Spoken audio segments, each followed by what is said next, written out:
Block आमड़ा पंचायतर बागधरापुर स्थित राधाकृष्ण मंदिर परिसर में गुरुवार दिन श्री श्री आंचलिक यादव संघ फुलनखरा कटक एवं जेपीएम रोटारी क्लब मिलित आनुकूल्य एक मागणा चक्षु चिकित्सा मोतियाबिंदु शिविर अनुष्ठित होता।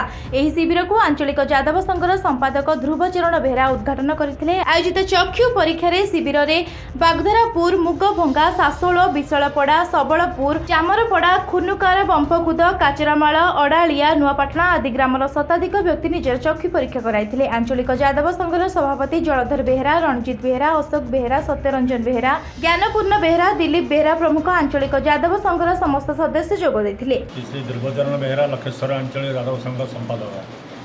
आज जो चक्षु चिकित्सा शिविर होती केते लोक आछन कौन तार उद्देश्य लोक तो निश्चय सहस्र लोक आसी एरिया सब अंचल आसी पहुँचुं आसिक विभिन्न जिला परीक्षा करके एरिया पहुँचुं। आम जो 2017 लखेश्वर आंचलिक यादव संघ गढ़ीचु आज विभिन्न प्रोग्राम आम करूँ।